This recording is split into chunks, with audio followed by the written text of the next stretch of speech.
Здравствуйте! В эфире информационная программа «Настоящее время Азия». В пражской студии я Динара Аргин. Сегодня в программе. В Кыргызстане выбирают нового премьер-министра. Правящая партия предложила на эту должность своего кандидата. Это еще один соратник президента Атамбаева и бывший руководитель Ошской области. Чтобы не думал этот человек о президентском выборе, амбиции, чтобы не было. В Казахстане многодетная мать с 7 детьми живет в доме, который с наступлением весны превратился в болото. Теперь их соседями стали лягушки. Мне противно ее брать, мама родная. В Египте с начала года доходы туристической отрасли упали на 40%. Власти страны пытаются изменить ситуацию и делают все, чтобы туристы чувствовали себя в безопасности. Люди работали день и ночь, и я думаю, вы видите усилия, предпринятые для обеспечения безопасности повсюду, и в аэропортах, и на рынках. В таджикском городе Истаравшан несколько столетий куют лучшие в стране ножи, мечи и сабли. На обучение древнему мастерству кузнеца уходят десятилетия. О секретах кузнечного дела наш специальный репортаж. Установлены личности боевиков, напавших в понедельник на отделение полиции в райцентре Новоселицкое в Ставропольском крае. По информации Следственного комитета, это жители села Китаевское того же Новоселицкого района, которые уже имели судимости, в том числе за убийство. Это кадры оперативной съемки. Напомним, утром в понедельник трое мужчин попытались ворваться в отделение полиции Новоселицкого района. Встретив сопротивление полицейских с применением огня, нападавшие привели в действие пояса смертников. Никто из сотрудников полиции и мирных граждан не пострадал. После взрывов ситуация была стабилизирована и взята под контроль правоохранительными органами.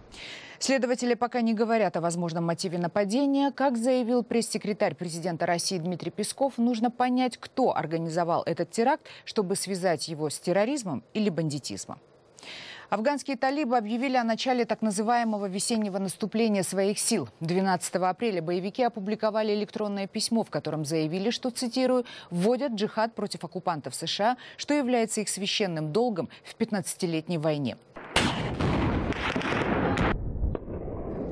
Наступательная кампания под названием «Операция» по заявлению исламистов Талибана началась 12 апреля с 5 утра по местному времени. Она проводится в честь лидера талибов Муллы Мухаммада Умара, погибшего в 2013 году. С новым лидером талибов Муллой Ахтар Мансуром началась новая фаза эскалации войны в Афганистане. В прошлом году под его руководством был захвачен город Кундуз на севере Афганистана. Он удерживался под контролем талибов в течение нескольких дней. Накануне этого заявления в Джалалабаде в результате теракта погибли 12 новобранцев. Они находились в автобусе, который протаранил на мотоцикле террорист-смертник. Через несколько часов похожая атака произошла в Кабуле. 2 человека погибли. Правозащитная организация Freedom House, которая занимается исследованиями состояния политических и гражданских свобод, опубликовала новый доклад «Страны переходного периода 2016», где проанализировала ситуацию в 29 посткоммунистических государствах Восточной Европы и СНГ. Ситуация оценивалась по 7-бальной шкале, где 7 – наихудший балл. Вот показатели, на основе которых оценивалось развитие демократии в каждой конкретной стране. Это состояние электорального процесса, положение гражданского общества, степень независимости медиа, уровень коррупции, качество национального и местного управления и независимость судебной системы. По мнению правозащитников, согласно этим показателям, наихудшая ситуация сложилась в Узбекистане и Туркменистане. Средняя оценка показателей там достигла практически 7 баллов. Немногим лучше ситуация в Казахстане и Таджикистане. Самый же низкий показатель из центральноазиатских республик был дан Кыргызстану – 5,89 балла. Хотя и такая оценка политических и гражданских свобод в стране далека от наилучшей. Похожая ситуация была проанализирована в России и Беларуси – 6,5 и 6,64 соответственно. По словам Нейта Шенкана, одного из авторов доклада, Таджикистан в прошлом году предпринял огромное давление на оппозицию, а Казахстан и Кыргызстан в целях контроля гражданского общества приняли законы о деятельности неправительственных организаций, последовав примеру России. Судебная власть проводит процессы не только над политической оппозицией, но и их адвокатами и даже адвокатами этих адвокатов. Это беспрецедентное явление, когда под репрессии попадают адвокаты, защищающие тех, кто подвергся преследованию со стороны властей. В то же время органы правосудия и прокуратуры назначают для таких лиц сроки наказания, не отвечающие ни местным, ни международным стандартам. И, наконец, в прошлом году увеличились сообщения о коррупции и сосредоточении в одних руках всех государственных институтов. В Казахстане продолжает находиться под домашним арестом глава Союза журналистов Республики Сидказы Матаев. Напомним, что антикоррупционное бюро Алма-Аты обвиняет его в хищении государственных средств. Также несколько дней назад под домашний арест был помещен его сын Асет Матаев, который является генеральным директором агентства «Костак». Матаевым и их адвокатам запрещено давать какую-либо информацию по данному делу. Однако само антикоррупционное бюро активно публикует в СМИ материалы расследования. Об этом нам сообщила руководитель Международного фонда защиты свободы слова «Адиль Сөз» Тамара Калеева. Она также сказала, что на журналистов, которых вызывают на допросы, оказывается давление. Я предполагаю, это с очень большой долей вероятности, что идет давление, потому что таких допросов было очень много, и журналисты об этом сами рассказывают. Что начинается разговор о том, что 65-я статья Уголовного кодекса предполагает полное освобождение от наказания при активном содействии следствию. А если вы не будете сообщать, то наступит уголовная ответственность. Это давление идет. То, что в народе называется «дело шьется». Идет активная обработка общественного мнения со стороны органов уголовного преследования. То есть, что получается? У адвокатов подписка о неразглашении. Им запрещено что-то рассказывать. У главных фигурантов этого дела, у Сидказы и у Асета Матаевых, тоже помимо того, что подписка о неразглашении, домашний арест, они не имеют права с кем-то контактировать, кроме близких членов семей. А антикоррупционное бюро раздает интервью направо и налево.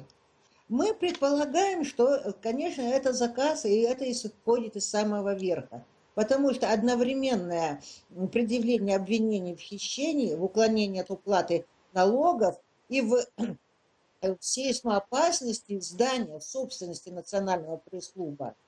То есть вот эти вот три обвинения, они, я думаю, преследуют одну цель. И то, что они предъявлены одновременно, конечно, говорит о том, что идет заказ. И такой заказ не может сделать чиновник средней руки. Конечно, это наверняка заказ откуда-то с самых верхов.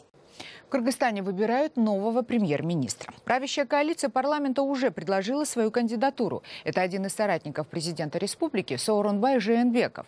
Чиновник хорошо известен только на юге страны, где он руководил Ошской областью. Как региональному политику удалось попасть в высший эшелон власти и почему его предшественник оттуда добровольно ушел, выясняла наш корреспондент Чебек Бегалиева.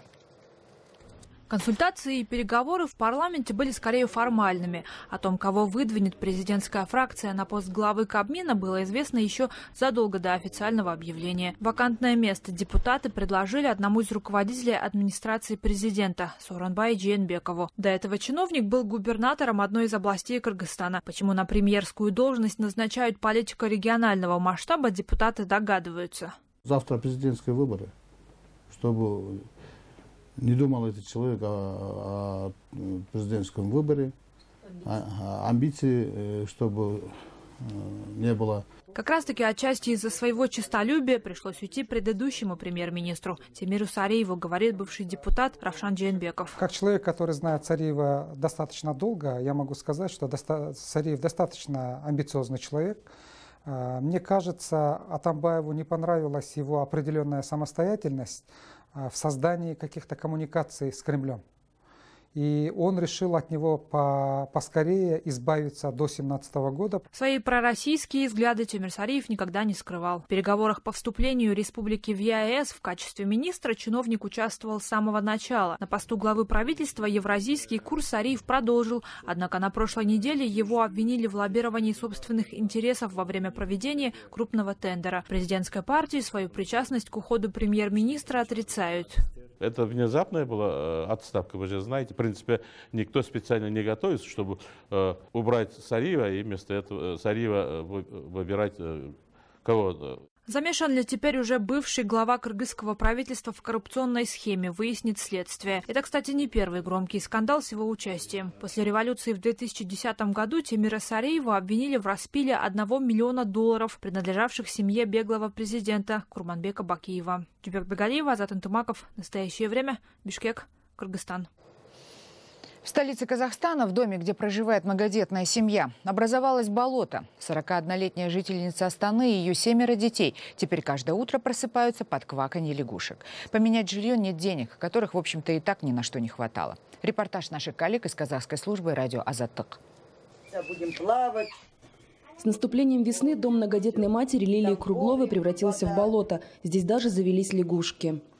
Вода. Вот видите. Мне противно ее брать, мама родная. Ой, страшная какая. Вода в доме стоит не только в коридоре, но и в комнате, где Лилия Круглова спит вместе со своими детьми, а их у нее 7, 2 сына и 5 дочек.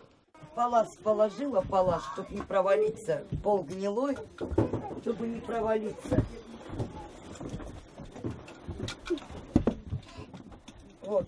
Оно не забито, ничего. Нет. Вот она. Вот вода, посмотрите. Этот дом семья арендовала полгода назад, переехав в Астану из села в поисках лучшей жизни. Аренда такого домика обходится в 25 тысяч тенге, чуть более $70 в месяц. Деньги на его оплату Лилия Круглова собирает с помощью своей золотой подвески многодетной матери Алтын Алка.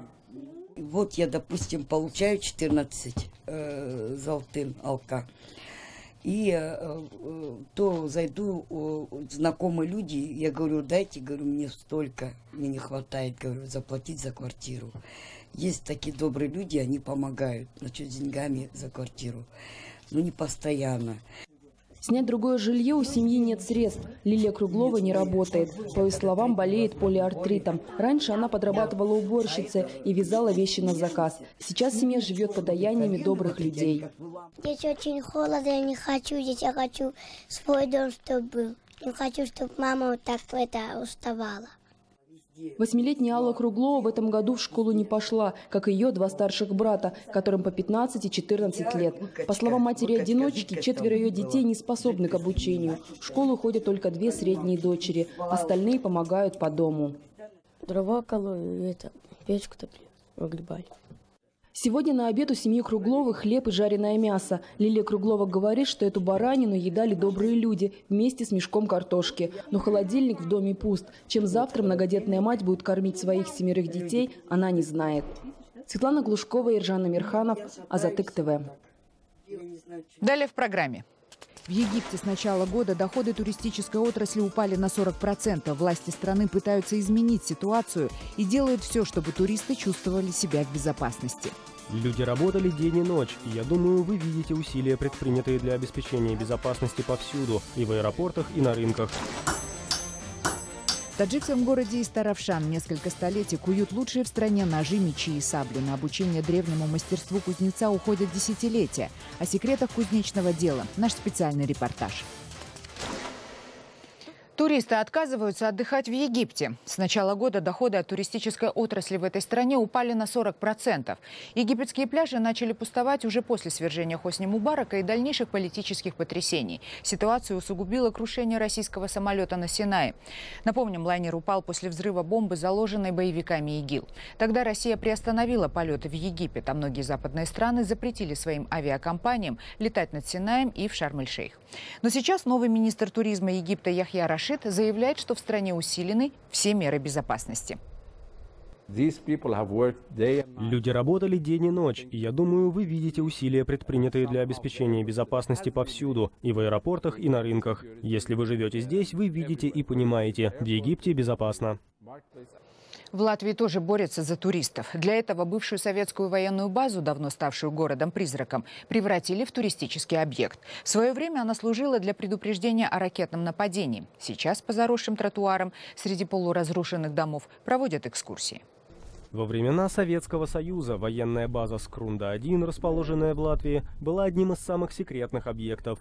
А теперь ее территория превратилась в настоящий город-призрак, в который приезжает все больше туристов со всего мира. Скрунда-1, известная также как объект-комбинат, узел Эро-2 и военная часть 18951, была частью системы предупреждения о ракетном нападении.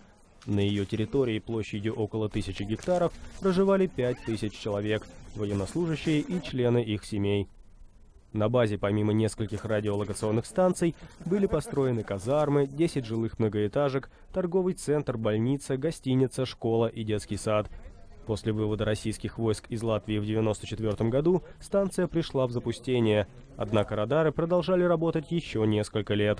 Меня, как и большинство латвийцев, интересует прежде всего здание радаров. Очень интересен тот факт, что российские войска оставались здесь вплоть до 1999 года. Многие думают, что военные ушли, как только мы обрели свободу. Но эти радары продолжали работать, и американцы заплатили нам, чтобы мы их разобрали. После 2000 года военная база постепенно разрушалась и зарастала, поскольку никто не хотел приобретать территорию и вкладывать деньги в ее восстановление. Но в прошлом году земли передали муниципалитету города Скрунда, власти которого решили превратить ее в туристическую достопримечательность. Работники уральского филиала обанкротившейся авиакомпании «Трансаэро», чтобы заработать на жизнь, вынуждены продавать имущество и заниматься частным извозом. С ними до сих пор не рассчитались и не устроили на работу в другие компании. С ноября людей отправили в бессрочный отпуск, а с марта месяца их официально сократили. Как на земле выживают работники небесной сферы, расскажет Екатерина Пономарева. Сейчас это мой Боинг, так что добро пожаловать на борт нашего авиалайнера. Уже сидя в машине, она пошутит и про «пристегните ремни», и про обед сразу после взлета. А что еще остается? Дина, бывшая бортпроводница «Трансаэро», вынуждена подрабатывать таксистом. Ни выходного пособия, ни обещанной помощи в трудоустройстве после банкротства компании она не получила. Мой доход упал в несколько раз. Я могу перебраться в Москву. Можно. Человек может все, я считаю. Просто я не вижу смысла, потому что мне придется снимать квартиру, это 1030. Потом еще платить за проезд тоже, там, да, около 10 тысяч, может быть, рублей. Ну, 5-7. Но тем не менее. То есть плюс еще сама жизнь, как бы в Москве дороже. То есть и получится, что у меня от зарплаты останется 10 тысяч там на колготки. Нашего возвращения из рейса с Диной ждали такие же, как она, безработные бортпроводники. На кухне одного из домов авиагородка Кольцова они снова читают новости. Руководство с ноября не отвечает, вот и остается листать интернет. Из последнего. Оказывается, аэропорт Внуково получил от Трансаэро 320 миллионов рублей в счет оплаты долга. А раньше писали, у компании на выплаты зарплат денег нет. Внуково – это кредитор, который стоит в третьей очереди по оплате. Нам должны были выплатить в первую очередь. К слову, председатель Совета директоров Внуково – акционер Трансаэро. Но почему-то ни прокуратура, ни Следственный комитет этим фактом выплаты до сих пор не заинтересовались. Естественно, в суд мы будем подавать, но опять же это все долго, время идет, а деньги уже уходят. Альбина Тагерова тоже бортпроводница, стаж 8 лет. Ей недоплатили 210 тысяч рублей. Таксовать она не может. Чтобы как-то жить, ей пришлось продать машину. У женщины ипотека и долги. Мы прощаемся с вами. От всей души желаем вам всего самого наилучшего, счастья и удачи. Спасибо, что вы с нами. Трансаэро – вторая по величине авиакомпания России. Была признана банкротом в конце октября 2015-го и перешла под внешнее управление Аэрофлота. Все 25 лет Трансаэро летала без происшествий. Уникально не только для России, для мировой авиации. Компания создала и крупную сеть своих баз по всей стране, трудоустроив в регионах около 6 тысяч человек. Сейчас выгодное направление полетов компании забрал все тот же Аэрофлот. А вот взять на борт бывших работников банкрота не спешит. Ольга Чекреева тоже бортпроводница, тоже работала в филиале компании в Екатеринбурге, тоже сидит без денег в декрете с маленьким ребенком. Бортпроводникам и техникам устроиться в регионе невозможно. В Екатеринбурге базируются только уральские авиалинии. Остальные авиакомпании снизили и наборы, зарплаты, и сделали упор на 2 крупных авиаузла – Москву и Питер. Это такие ребята из наших, которые ждут, что в уральских авиалиний откроют набор свой, да. Обычно, в марте, в апреле они это делают, но почему-то сейчас это не происходит, то есть набирают только в Москву. Но также я знаю, что есть набор в Питере. Росавиация, Министерство труда и приемные президента на их жалобы и просьбы отвечают отписками и советуют обращаться в суд. Обратную связь с работниками Трансаэро держат только в одном ведомстве – службе занятости. Никаких пустых обещаний, чудесного возвращения в небо не будет. Зато здесь им как смогут, помогут начать новую, непростую земную жизнь. Через 3 месяца, если они не нашли себе работу, они могут стать у нас на учет качества безработных, зарегистрироваться, уже перейти на другую категорию и получать пособие по безработице. И так по всей стране. Большинству бывших работников Трансаэро придется искать работу и научиться жить без неба, убрав летную форму в дальний ящик. Екатерина Пономарева, Илья Новиков. Для настоящего времени. Город Истаравшан – столица кузнецов Таджикистана. Уже несколько столетий здесь куют лучшие в стране ножи, мечи и сабли. Секреты мастерства кузнецы бережно хранят и передают из поколения в поколение. Однако некоторые тайны они раскрыли нашей съемочной группе.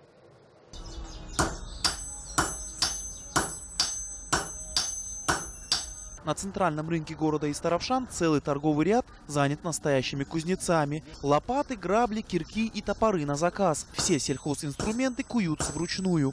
Стоят такие орудия труда в 2 раза дешевле, чем штампованные, а служат намного дольше, благодаря высокому качеству. Ножи делаем из лучшей стали. Из нее делают рессоры, клапаны и подшипники. Но известность на весь Таджикистан местным мастерам приносят не лопаты, а истаравшанские ножи. Они отличаются своей красотой, изящностью и гравировкой, при этом оставаясь острыми и функциональными.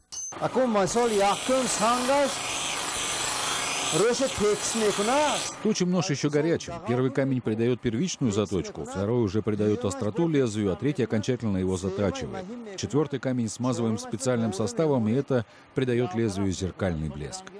Это ремесло передается здесь из поколения в поколение, не одно столетие. Шерзот Мухсинов учился ковать у своего отца с 12 лет.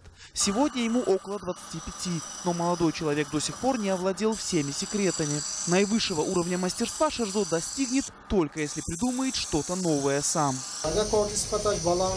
Если качество ножа самое высокое, 2-3 дня может уйти на один нож. А так куем, делаем 1-2 ножа в день. Помимо ковки, кузнец должен уметь обрабатывать кости или дерево для рукояти. Кости обычно используются коровьи и оленьи, а древесина ореховая. Также мастер владеет гравировкой, обрабатывает и подгоняет полудрагоценные камни на ножнах, то есть является немного ювелиром, готовит краски и клей. У всех кузнецов есть свои секреты, которые они раскрывают только своим ученикам. Чаще всего это родственники и собственные дети. Каждый мастер только по внешнему виду может определить, кто изготовил тот или иной нож. Этот узор, цветок, я гравирую на лезвии. Также гарда, отлитая из олова, имеет свой узор, присущий моим изделиям. Рукоятка из рога оленя. Ковкой ножей, поварских и сувенирных умения истаравшанских кузнецов не ограничиваются. Мечи, сабли и щиты Абдуманона Хусейнзода известны во всем мире. Его клинки по заказу руководства страны дарили президентам Туркменистана, Беларуси, Кыргызстана, России, Ирана и многим другим. Это Путин. Ему я выковал, отвез и вручил из рук в руки. Каждый клинок, рукоять, гарду и ножны Абдуманон Хусейнзода украшает персидской вязью, стихами древних таджикских поэтов и арийскими символами. Все они уникальны и не имеют копий. Здесь выгравированы отрывки из Шахнама, в которых рассказывается о львах. Меч называется «Гнев льва». Истаравшанские ножи, несмотря на то, что изготавливать их нужно долго, стоят совсем недорого. Стандартные всего от 5 до 10 долларов. В основном их покупают повара и мастера плова, мясники и домохозяйки. Можно сказать, что хотя бы один такой нож есть практически в каждой таджикской семье. А вот произведения искусства могут стоить немало. О цене договариваться нужно непосредственно с кузнецом. Анушервон Арипов, Насим Исамов. Настоящее время. Таджикистан. Это были все новости, о которых мы хотели вам рассказать. Читайте нас в социальных сетях и смотрите на сайте karimtime.tv. Мы встретимся с вами завтра в это же время. Всего доброго.